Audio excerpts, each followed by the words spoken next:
मैं योगेश शर्मा आपके अपने YouTube channel commerce with mister Sharma में आपका हार्दिक स्वागत करता हूं।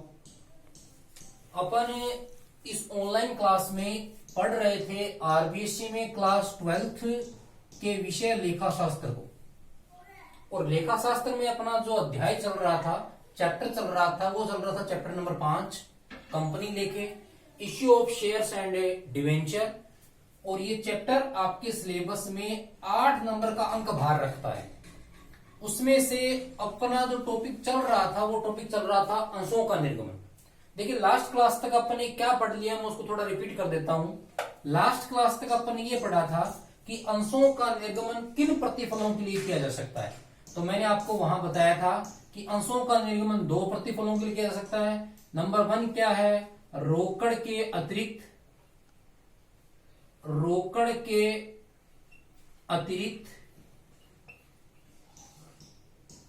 प्रतिफल के लिए।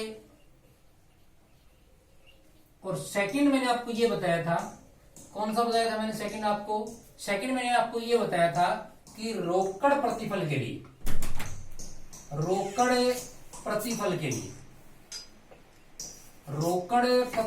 किसका निर्गमन है, अंशों का निर्गमन।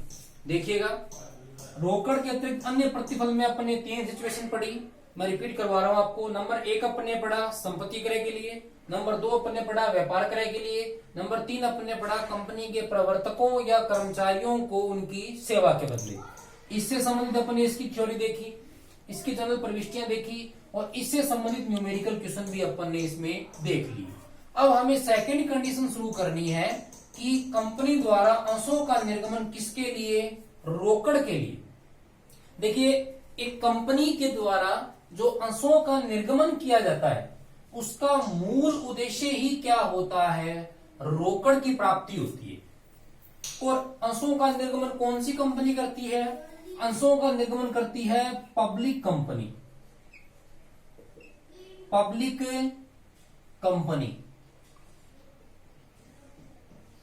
जिसको अपन हिंदी में बोलते हैं सार्वजनिक कंपनी, जिसको अपन हिंदी में क्या बोलते हैं, सार्वजनिक कंपनी। और सार्वजनिक कंपनी को कहां डिफाइन किया गया है, कंपनी एक्ट 2013 का सेक्शन कौन सा है, 2, और सब सेक्शन कौन सा है, 71 में ही यही बात कही गई है कि ऐसी कंपनी जो कंपनी अपने अंश जनता में रोकड़ प्राप्ति के लिए जारी कर सकती हो, वो कंपनी कौन सी कंपनी कहलाती है, सार्वजनिक कंपनी कहलाती है। कंपनियों की परिभाषा अपन एक अलग से वीडियो में देखेंगे, लेकिन फिलहाल रोकड़ प्रतिफल को शुरू करने से पहले मैं एक विशेष टॉपिक आपको पढ़ा रहा हूं जिसका नाम है अभिधान। इंग्लिश में इसको बोलते हैं सब्सक्रिप्शन। अभिधान क्या है, अभिधान सार्वजनिक कंपनी के लिए क्यों महत्वपूर्ण है, और अभिधान अपने लिए रोकड़ प्राप्ति को पढ़ने में किस प्रकार सहायक है, इन सब बिंदुओं पर अपना आज की क्लास में चर्चा करेंगे। तो मैं आज का टॉपिक शुरू कर रहा हूं, ध्यान से समझने का प्रयास कीजिएगा। अभिधान है क्या, सीधी सी बात है, अभि और दान 2 शब्दों से मिलकर बना है। अभि का मतलब क्या है, अभि का मतलब ये हो गया यहां कि जिस चीज से संबंधित आपको पहले प्रस्ताव दिया जा चुका है, और दान का मतलब सीधी सी बात है कुछ न कुछ देना। लेकिन यहां इसका अर्थ क्या निकल रहा है उसको अपन समझेंगे। देखिए अभिधान को समझने से पहले अंश निर्गमन की अपन प्रक्रिया समझते हैं। अंश निर्गमन की जो प्रक्रिया है उसमें मूलतः 4 स्टेप होते हैं। पहला स्टेप उसमें क्या है, अंश निर्गमन की प्रक्रिया में पहला स्टेप है क्रय विवरण का निर्गमन। क्रय विवरण कौन जारी करती है, कंपनी। अच्छा, कंपनी क्रय विवरण में क्या क्या देती है, कंपनी क्रय विवरण में यह बताती है कि भैया हमारी जो कंपनी है, इस कंपनी का इतिहास ये है। इतिहास का मतलब पिछले वर्षों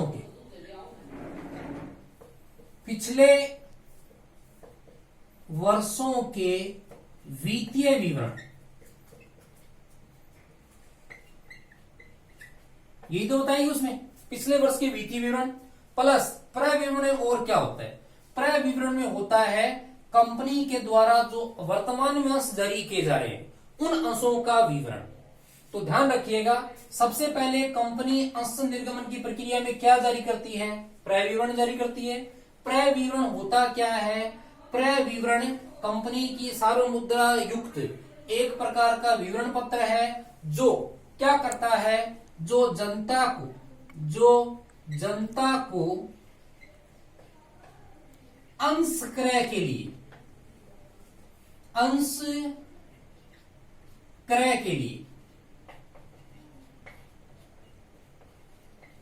प्रस्ताव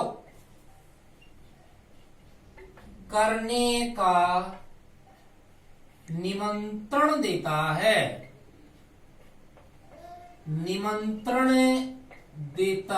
है। सीधी सी बात, ये ध्यान रखिएगा, ये प्रस्ताव नहीं है, ये क्या है? प्रस्ताव करने का क्या है? निमंत्रण है। अब इस प्रस्ताव के निमंत्रण को देख करके जो लोग कंपनी के अंश खरीदने के इच्छुक हैं, वो कंपनी में क्या करेंगे? आवेदन करेंगे। क्या करेंगे? आवेदन करेंगे।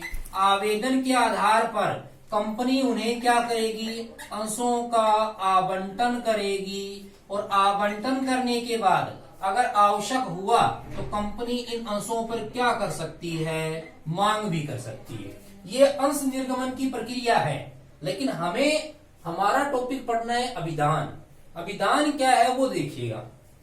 क्रय विवरण में एक कंपनी ने कहा कि हम अपनी कंपनी के 10,000 अंश जारी कर रहे हैं।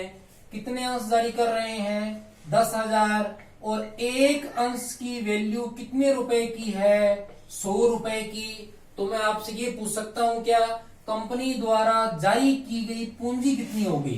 10,000 इंटू 100, तो कंपनी द्वारा जारी की गई जो पूंजी है वो कितनी होगी भी? 10 लाख रुपए। कितने लाख की होगी? 10 लाख रुपए। ये इश्यूड कैपिटल है। कंपनी ने जनता को कहा कि हम 10,000 अंश जारी कर रहे हैं और एक अंश की वैल्यू कितने रुपए है? 100 रुपए है। कंपनी ने जनता के सामने क्या रखा है? प्रस्ताव। इस प्रस्ताव के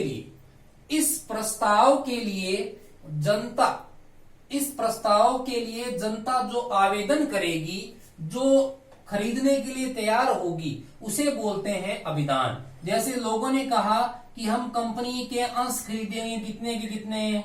10,000। तो अभिधान कितने अंशों के लिए किया गया? 10,000 के लिए। अगर लोगों ने ये कहा कि हम अंश खरीदेंगे कंपनी के कितने? 8,000। तो अभिधान कितने अंशों के लिए किया गया? 8,000 के लिए। और कंपनी को जनता ये बोलती है कि हम अंश खरीदने की इच्छुक है कितने? 12,000। तो अभिधान कितने अंशों के लिए हो गया? 12,000 की। तो इसकी परिभाषा क्या बनी? मैं परिभाषा लिख रहा हूं अभिधान की। अभिधान की परिभाषा ये बनी। अभिधान की परिभाषा क्या बनी? अभिधान की परिभाषा ये बनी कि कंपनी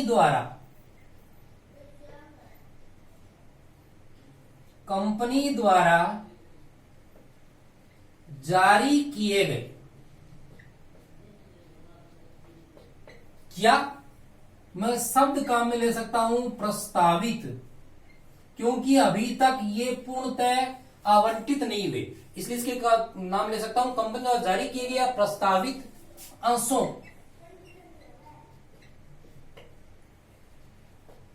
के लिए प्राप्त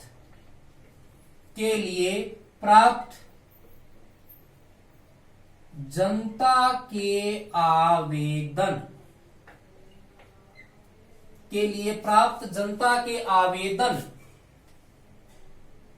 को ही क्या कहा जाता है? अभिधान कहा जाता है। यानी जितने अंश कंपनी ने जारी किए उसके लिए कितने अंशों को खरीदने के लिए जनता के प्रस्ताव आए हैं, उसी को अपन बोलते हैं अभिधान। तो मेरे ख्याल से आपको अभिधान का अर्थ समझ में आ गया होगा, अंश जारी करने की प्रक्रिया भी समझ में आ गई होगी। अब देखिएगा अपने लिए क्यों इंपॉर्टेंट है वो मैं आपको समझा रहा हूं। वो मैं आपको ऐसे समझा रहा हूं, मैं वापिस वही उदाहरण ले रहा हूं। उदाहरण कौन सा दे रहा हूं? मैंने ये कहा था कि कंपनी ने अंश निर्गमित किए थे कितने? 10,000। एक अंश की वैल्यू मैंने आपको बताई थी, फेस वैल्यू कितने रुपए, 100 रुपए कंपनी ने जारी कर दिए। अगर 10,000 अंशों के लिए लोगों के द्वारा अभिदान किया जाता है 8,000 का, आवेदन कितने आए, 8,000, अंश जारी कितने किए, 10,000। अगर 10,000 अंशों के लिए आपके पास आवेदन आते हैं कितने, 10,000, जारी कितने किए, 10,000, आवेदन कितने आए, 10,000। अगर जारी किए गए 10,000 अंशों के लिए आवेदन कितने आते हैं, 12,000, तो इन तीनों को अपन अलग अलग नाम से जानेंगे। अगर कंपनी द्वारा जारी किए गए अंशों से कम अभिदान प्राप्त होता है, कंपनी द्वारा जारी किए गए अंशों से कम अभिदान प्राप्त होता है, तो इस स्थिति को हम क्या बोलेंगे, अल्प या न्यून अभिदान। अल्प या न्यून अभिदान इंग्लिश में बोलते हैं अंडर सब्सक्रिप्शन, अंडर सब्सक्रिप्शन। यानी आपने तो 10,000 के लिए आवेदन मांगे थे, लोगों ने आपकी फर्म की गुडविल, कंपनी की गुडविल अच्छी नहीं थी, इसलिए आवेदन कितने के लिए किए हैं, 8,000 के लिए, तो कम आवेदन पत्र प्राप्त होते हैं, उसे बोलते हैं अल्प या न्यून अभिदान। तो ध्यान रखिएगा, इस कंडीशन में हम लेखा 10,000 पे करेंगे या 8,000 पर, तो ये बात ध्यान रखिएगा, इस कंडीशन में हम लेखा करेंगे 8,000 पर, अकाउंटिंग एंट्रियां बनाएंगे कितने पर, 8,000 पर। सेकंड कंडीशन, जारी कितने किए थे, 10,000, आवेदन भी कितने के लिए आए हैं, 10,000 के लिए, इसे बोलते हैं समान या सम अभिदान। इस कंडीशन में कोई दिक्कत नहीं है, इसमें दोनों ही कंडीशनों में लेखा किस पे होता है, 10,000 पर। थर्ड कंडीशन क्या है, थर्ड कंडीशन ये है कि आपने जारी किए थे 10,000 और आपके पास आवेदन कितने आ गए, 12,000। देखिए, आपकी कंपनी की गुडविल मार्केट में बढ़िया है, लोग आपकी कंपनी के व्यापार से चिर परिचित हैं और वो आपकी कंपनी के अंश खरीदने के इच्छुक हैं। इस कंडीशन में आपके पास आवेदन क्या आ गए, अधिक आ गए, जारी तो 10 के थे, आवेदन 12 आ गए। इस स्थिति को बोलते हैं अधि अभिदान, अधि अभिदान। ध्यान रखिएगा, अधि अभिदान की जो सिचुएशन होती है, जिसको अपन इंग्लिश में बोलते हैं ओवर सब्सक्रिप्शन, ओवर सब्सक्रिप्शन, यहां कंपनी के सामने समस्या आती है। क्या समस्या आती है कि हमने तो 10,000 जारी किए थे, आवेदन आगे 12,000, अब हम किनको तो मना करें और किनको अंश क्या करें, आवंटित करें। तो अधि अभिदान की स्थिति में थोड़ा सा अपन को समझना पड़ेगा, लेकिन उससे पहले मैं एक बात और बता देता हूं। देखो, सेबी है, सेबी ने कंपनियों पर एक पाबंदी लगाई है। क्या पाबंदी लगाई है, सेबी के अकॉर्डिंग जारी किए गए निर्गमित अंशों के कम से कम 90% के बराबर, 90% के बराबर अभिदान होना क्या है, आवश्यक है। अगर वो प्राप्त नहीं होता तो कंपनी अपने अंशों का निर्गमन नहीं कर सकती। इसे बोलते हैं न्यूनतम अभिदान, न्यूनतम अभिदान। तो न्यूनतम अभिदान की परिभाषा मैंने आपको क्या बताई, सेबी के अनुसार निर्गमित अंशों का कम से कम 90% अभिदान प्राप्त होना अनिवार्य है, और इस स्थिति को अपन बोलते हैं न्यूनतम अभिदान। जैसे मैंने कहा 10,000 है, 10,000 का 90% कितने हजार हो गए, 9,000। कितने हजार हो गए, 9,000। सेबी के रूल की बात करें तो जब तक 9,000 अंशों के लिए आवेदन पत्र नहीं मिलेंगे तब तक ये कंपनी अपने अंशों का आवंटन नहीं कर सकती। और टाइम पीरियड भी इसका डिसाइड किया गया है, कितने दिनों का, 30 दिन का। 30 दिन में मिनिमम सब्सक्रिप्शन प्राप्त करना क्या है, अनिवार्य है। ध्यान रखिएगा, ये सिचुएशन है न्यून अभिदान की, जारी किए गए अंशों से कम आवेदन पत्र प्राप्त होना। ये सिचुएशन है अधीय विधान की, जारी किए गए अंशों से अधिक आवेदन पत्र प्राप्त हो जाना। और ये सिचुएशन है कंपनी को सेबी के अनुसार जारी किए गए अंशों का कम से कम 90% अभिधान प्राप्त होना अनिवार्य है। इस स्थिति को अपन बोलते हैं न्यूनतम अभिधान। तीनों स्थितियां अलग अलग हैं। अब देखिए हम चर्चा कर रहे हैं अधीय विधान पर। अधीय विधान की स्थिति में कंपनी क्या कर सकती है और उसके पास क्या ऑप्शन हो सकते हैं, देखिएगा।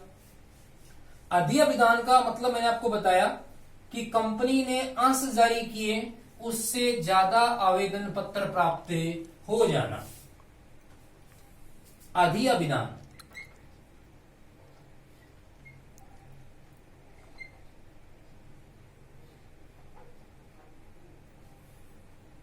ओवर सब्सक्रिप्शन में, ओवर सब्सक्रिप्शन की स्थिति में मतलब क्या है, अपने उसी एग्जांपल से काम करेंगे।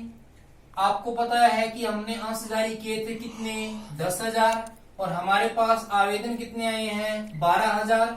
इस कंडीशन में कंपनी के पास 3 विकल्प है। कितने ऑप्शन है, 3। जो विकल्प कंपनी को सूट करेगा कंपनी वही विकल्प यूज करेगी। फर्स्ट विकल्प ये क्या कहते हैं, फर्स्ट विकल्प ये कहते हैं कि कुछ आवेदकों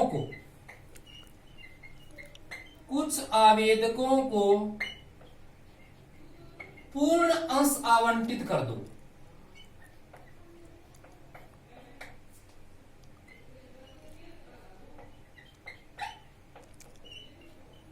पूर्ण अंशों का आवंटन कर दो, वह शेष को राशि लौटा दो। सिंपल सा सिचुएशन ये बता रहा है, कुछ आवेदकों को पूर्ण अंशों का आवंटन कर दो तथा शेष की राशि क्या कर दो, लौटा दो। मैं एग्जांपल दे रहा हूं। आपके पास आवेदन आए कितने के लिए, 12,000 के लिए। अंश कितने हैं, 10,000। मैंने क्या किया, इस 12,000 में से जो 10,000 के आवेदक थे, देखिएगा ये अपने शेयर हैं और ये अपने पास क्या है, एप्लीकेशन है, यानी आवेदन है। तो फर्स्ट ऑप्शन, सबसे सिंपल ऑप्शन क्या है कि आप 10,000 के आवेदकों को कितने अंश दे दिए अपन ने, 10,000। बताओ अब भी आवेदक कितने बच गए, 2,000। तो 2,000 के आवेदकों को अपने पास अंश तो बचे ही नहीं है, इनको अपन अंश कितने जारी करेंगे, नील जारी करेंगे। फर्स्ट कंडीशन ये है कि जितने आपके पास शेयर हैं उतने आवेदकों को 2 पूर्ण अंशों का आवंटन कर दो और शेष बचे लोगों को आप पैसा क्या कर दो, रिफंड कर दो। फर्स्ट। सेकंड विकल्प क्या है, सेकंड विकल्प ये है कि सभी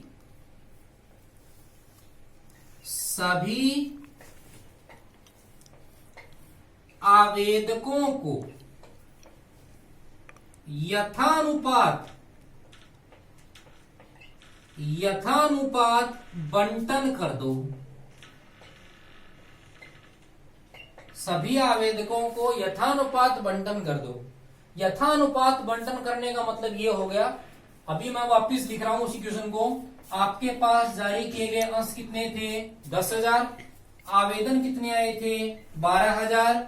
12,000 आवेदन आए थे। इस कंडीशन में हमने क्या किया कि 12,000 जो आवेदक थे उन आवेदकों को अंश आवंटित कर दिए कितने, 10,000। यानी प्रत्येक 12 मांगने वाले को कितने अंश दिए हैं, 10। और इसको मैं रेशियो में काटूं तो प्रत्येक 6 मांगने वाले को अंश कितने दिए हैं, 5। इसे बोलते हैं यथानुपात आवंटन करना। इंग्लिश में बोलते हैं प्रोराटा। प्रोराटा का मतलब क्या है, प्रोराटा का मतलब हो गया उस विशेष श्रेणी से है जिसमें कुल आवेदकों को कंपनी के द्वारा जारी किए गए अंशों का क्या किया जाता है, आवंटन किया जाता है। तथा इस आवंटन में जो अनुपात अपने सामने आता है उस अनुपात को अपन बोलते हैं यथानुपात आवंटन। यानी मैं ये बोल सकता हूं कि यथानुपात आवंटन से आशय ये हो गया कि कंपनी के पास जितने आवेदन आए हैं उनके अनुपात में कंपनी ने जितने अंश जारी किए गए हैं, इन दोनों के अनुपात को हम बोलते हैं यथानुपात आवंटन। मैंने क्या किया, जो 12,000 आवेदक थे, आवेदन किए हुए हैं, उनको आपने कितने अंश जारी किए, 10,000, यानी अंश कम थे, फिर भी हमने इसका अरेंजमेंट कर दिया। सीधी सी बात है, इन लोगों ने पैसे कितने अंशों के लिए चुकाए थे, 12,000 के लिए। आप अंश जारी कितने कर रहे हो, 10,000। इसका मतलब 2,000 रुपए, मतलब 2,000 अंशों के हिसाब से इनका पैसा क्या आ रहा है, एक्स्ट्रा। इस पैसे को हम यूज करेंगे आगे की कॉल्स पर, जिनको अपन देखेंगे प्रैक्टिकल क्वेश्चन में। थर्ड ऑप्शन क्या है, थर्ड ऑप्शन है फर्स्ट और सेकंड का मिक्सचर। फर्स्ट एंड सेकंड का मिक्सचर क्या है कि कुछ को तो पूर्ण अंशों का क्या करना, आवंटन करना।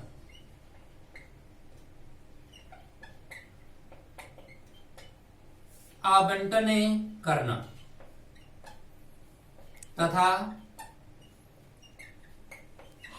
शेष को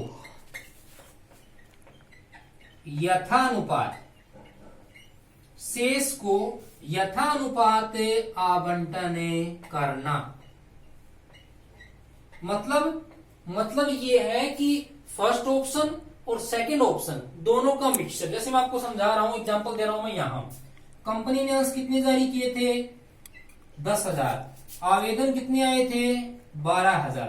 कंपनी ने क्या किया, कंपनी ने ऐसा किया कि जो 5,000 के आवेदक थे, कितने हजार के आवेदक थे, 5,000 के आवेदक, उनको तो पूर्ण अंश आवंटित कर दिए। पूर्ण अंश कितने आवंटित कर दिए, 5,000। शेष आवेदकों को बताइए, शेष आवेदक कितने बचे, 12,000 में से 5,000 आवेदक आपने घटा दिए, शेष आवेदक अपने पास कितने बचे हैं, 7,000। शेष आवेदकों को यथानुपात आवंटन किया है, तो यथानुपात 10 में से 5 के तो अंश कितने दिए गए हैं, 5,000। यानी प्रत्येक 7 मांगने वाले को अंश कितने मिले हैं, 5। तो रेशियो क्या आया, 5:7। इस रेशियो को बोलते हैं प्रोराटा रेशियो। प्रोराटा रेशियो की परिभाषा मैंने आपको क्या बताई गई है कि किसी विशेष श्रेणी में आए कुल आवेदकों को जितने अंश आवंटित किए गए हैं, आवंटित अंशों और प्राप्त हुए आवेदनों में जो अनुपात था, उस अनुपात को अपन बोलते हैं यथानुपात आवंटन। तो इस प्रकार जो अध्ययन विधान की स्थिति है, उसमें 3 विकल्प अपन को मिलेंगे। क्वेश्चन की कंडीशन के अनुसार से अपन किसी न किसी एक विकल्प को इसमें से चूज कर सकते हैं। Thank you.